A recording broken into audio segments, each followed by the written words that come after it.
नमस्कार. इथे आपण रव्याचे सुंदर असे लाडू बनवलेले आहेत. चला तर मग बघूया आपण ते कसे बनवले आहेत. इथे मी 2 वाट्या रवा घेतलेला आहे, बारीक रवा. त्यात सेम वाटीने साखर घेतलेली आहे, छोटी वाटी तूप, ड्रायफ्रूट, वेलची पावडर आणि मनुके घेतलेले आहेत. इथे मी गॅसवर एक पातेलं ठेवलेलं आहे. आता त्या पातेल्यामध्ये थोडंसं तूप घातलेलं आहे, 1 चमचा. आपण इथे पहिल्यांदा ड्रायफ्रूट भाजून घेणार आहोत थोडेसे. अगदी थोडेसे लाल होईपर्यंत ते आपल्याला फ्राय करायचे आहेत, हलवायचे आहे. गॅस एकदम स्लो केलेला आहे मी. हे लगेच काढून घ्यायचे आहेत आपल्याला. इथे मी काढून घेतलेला आहे. आता 2 चमचे मी तूप घातलेलं आहे. आपल्याला आता याच्यामध्ये रवा घालायचा आहे. दोन्ही वाट्या रवा इथे टाकून घ्यायचा आहे. थोडासा मीडियम गॅस ठेवायचा आहे आपल्याला. रवा छान भाजायचा आहे आपल्याला. फक्त त्या रव्याचा रंग बदलता कामा नये. इथे पातेलं घेताना आपल्याला शक्यतो जाड, त्याचं जे तळ आहे तो जाड घ्यायचा आहे, त्याच्यामुळे रवा खाली लागणार नाही. 2 वाट्या तूप आणखी घातलेला आहे मी. सुरुवातीला 3 मिनिट मी परतलाय तो रवा. आता इथे पुन्हा 3 मिनिट रवा असा भाजून घ्यायचा आहे. याचा सुंदर असा वास सुटतो पूर्ण घरामध्ये. आता जे उरलेलं तूप आहे ते पूर्ण मी या रव्यामध्ये टाकलंय. पुन्हा आपल्याला हा रवा परतून घ्यायचा आहे.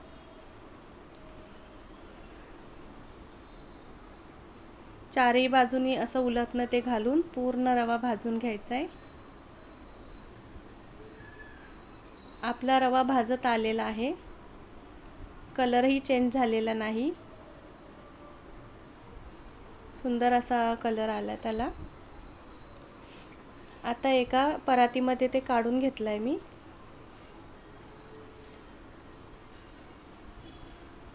पूर्ण रवा काढून झालेला आहे.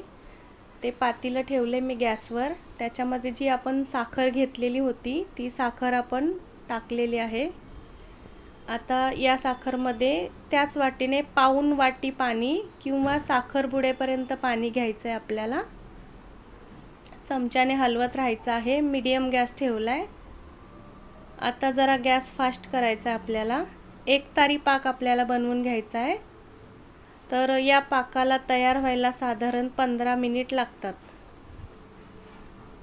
10 मिनिटानंतर याला जरा बुडबुडे येतील. साखर पूर्ण विरघळलेली दिसेल आपल्याला, म्हणजे आपला पाक रेडी होईल.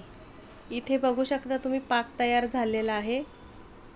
तर जरा चेक करून घ्यायचा. उलटण्यावरून ड्रॉप जर असा खाली तारेसारखा पडला की आपला पाक तयार झालेला आहे. 1 तारी पाक आपला तयार झालेला आहे.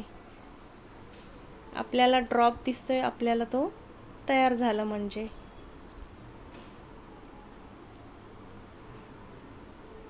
आता आपण पातेलं खाली घेतलंय.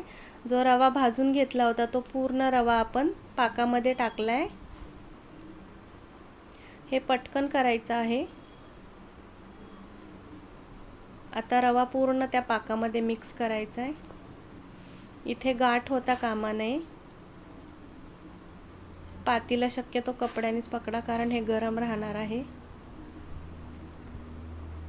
व्यवस्थित असा रवा त्या पाकामध्ये मिक्स झाला पाहिजे. छान मिक्स झालाय आपला रवा. आता याच्यामध्ये ड्रायफ्रूट टाकलेत मी. वेलची पावडर पण टाकून घ्यायची आहे. मनुके मी नंतर टाकणार आहे. इथे आत्ता टाकले तरीही चालतील.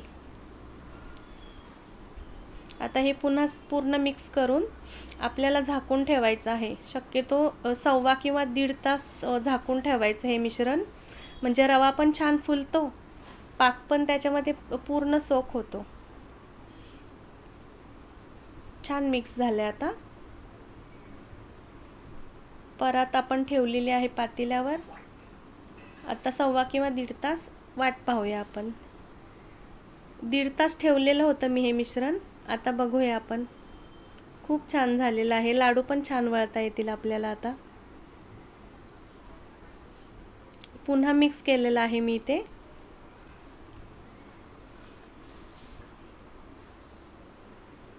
आपल्या हाताला तेल किंवा तूप घ्यायचं आहे लावून, म्हणजे ते लाडू चिकटणार नाही.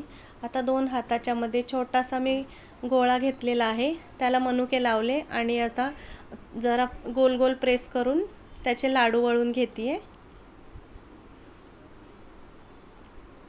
सुंदर असे लाडू वळतात ते. बघू शकता तुम्ही किती छान. लहान मुलांना फार आवडते ही वस्तू. आता मी दुसरा लाडू तयार करून दाखवते. मनुके टाकले त्याच्यामध्ये. बघा सुंदर लाडू झालाय. हे मिश्रण आता थोडं पुन्हा हलवत राहायचं आहे, म्हणजे पूर्ण असं कडक होणार नाही आणि लाडू पण छान वळता येतील.